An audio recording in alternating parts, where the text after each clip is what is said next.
Pemirsa, Dewan Perwakilan Rakyat Daerah DPRD Kabupaten Banyuwangi melalui Badan Anggaran Banggar menggelar rapat kerja pembahasan laporan keterangan pertanggungjawaban LKPJ Bupati Banyuwangi akhir tahun anggaran 2022 bersama eksekutif. Rapat kerja Banggar dipimpin Wakil Ketua DPRD Muhammad Ali Mahrud selaku pimpinan Banggar, sedangkan dari pihak eksekutif dipimpin Sekretaris Daerah Mujiono sebagai Ketua Tim Anggaran Pemerintah Daerah TAPD pada Selasa 4 April 2023. Rapat digelar secara tertutup bertempat di ruang khusus DPRD Banyuwangi. Usai rapat kerja, Muhammad Ali Mahrud menyampaikan, rapat kerja Badan Anggaran dalam rangka evaluasi capaian kinerja penyelenggaraan pemerintahan, dalam hal ini Bupati selama 1 tahun anggaran, khususnya tahun 2022, fokus pembahasannya terkait dengan capaian kinerja di sektor pendapatan, belanja, dan kinerja pembiayaan pada tahun 2022. Politisi Partai Kebangkitan Bangsa ini menjelaskan, untuk memastikan bahwa seluruh capaian kinerja dijalankan pemerintah daerah sesuai dengan RKPD dan RPJMD.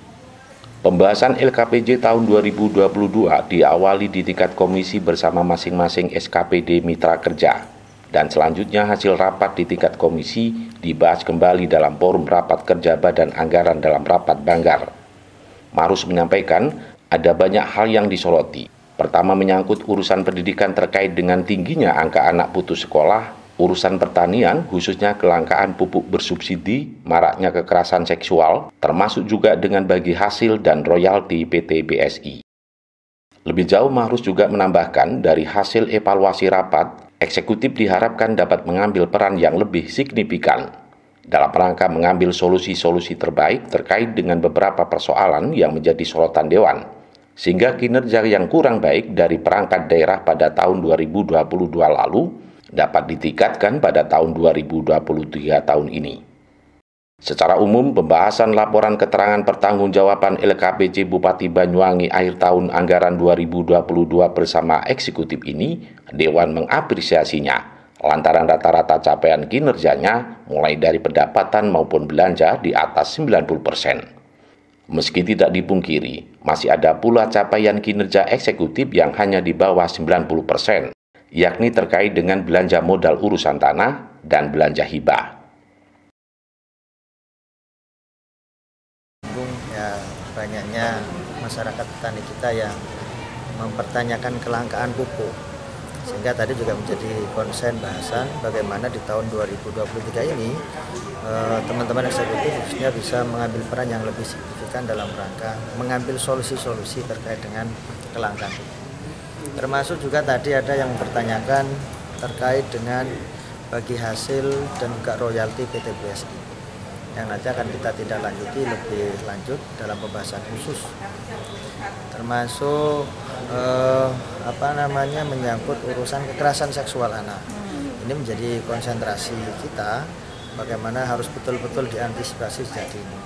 Karena bagaimanapun Banyuwangi harus kita jaga bersama-sama, dan itu perlu sinergi antara eksekutif dengan legislatif. Yang terkait angka putus sekolah itu tadi tindak lanjutnya dari jadi begini, ternyata data itu didapat dari websitenya pemerintah daerah di angka 4.000 yang kemarin sempat viral itu ya. Ternyata setelah dikonfirmasi ke kepala dinas, khususnya Pak Ratna tadi memberikan jawaban, data itu bersifat agregat yang itu dirinci mulai tahun 2013 apa tadi ya. Nah, tapi pada prinsipnya itu sudah teratasi dan teman-teman sudah clear tadi mempertanyakan terkait dengan angka putus sekolah. Jadi ada perlu pembenahan data, makanya ketika Pemda ini khususnya operator yang menangani website itu ya harus betul-betul hati-hati untuk menampilkan data, karena kalau dibaca publik kemudian menjadi sorotan, ternyata tidak seperti itu kenyataannya. Ya, pada prinsipnya teman-teman semua mengapresiasi terhadap kinerja eksekutif, karena rata-rata capaian mulai dari sektor pendapatan sampai belanja rata-rata di atas 90%. Cuman ada tadi yang di bawah 90%, ada yang di sektor terkait dengan belanja modal urusan tanah, karena tadi disinggung juga sama Pak Sekda, ada dispensasi seperti pengadaan tanah di wilayah Kecamatan Bilisari. Ternyata dari pagu appraisal sekian ternyata bisa dinego dan turun. Termasuk juga tadi di belanja hibah. belanja hibah tidak sampai pada angka 90%, di angka 83%. Ada sisa anggaran 34 miliaran.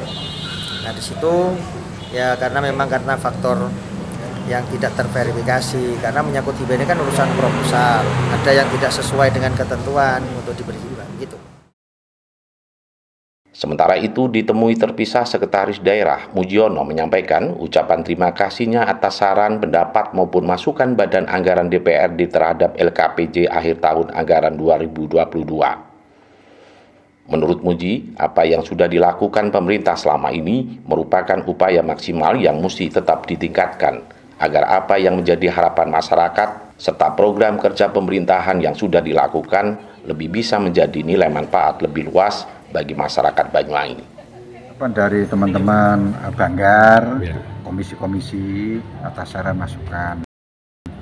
Intinya saran masukan bagus. Yang pertama ya terkait dengan kinerja kita selama tahun 2002 itu kan rata-rata ya 98% lah antara target dan realisasi kinerja kita. Yang kedua khusus tadi terkait dengan rencana ini menjelang Hari Raya Idul Fitri.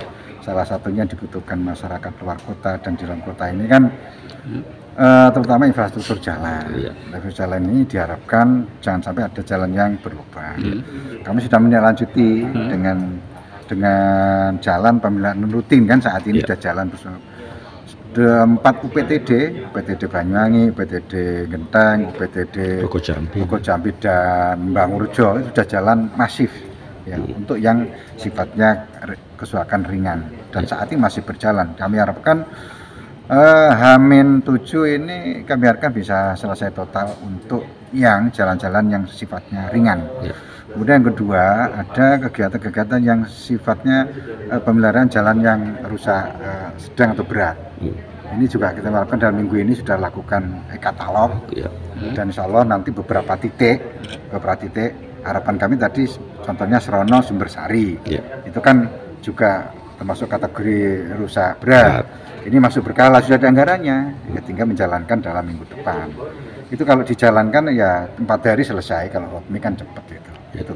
Termasuk ruas-ruas jalan yang lain sifatnya rusak berat kita lakukan dalam minggu kedua ketika menjelang hari raya. Gitu. Berarti ya pemerintah menjamin bahwa nanti di hari raya ruas jalan di Banyuwangi. Ruas jalan insya Allah yang sifatnya yang ringan itu selesai. Yang berat kita pilih-pilih dulu. Yang betul-betul berat mana kita dahulukan karena memang waktunya tinggal ya 21 hari. Termasuk LPJU saya. LPJU ini jangan sampai nanti jalan-jalan yang protokol utama ini mati. Ini kami kalau LPJU kan gampang.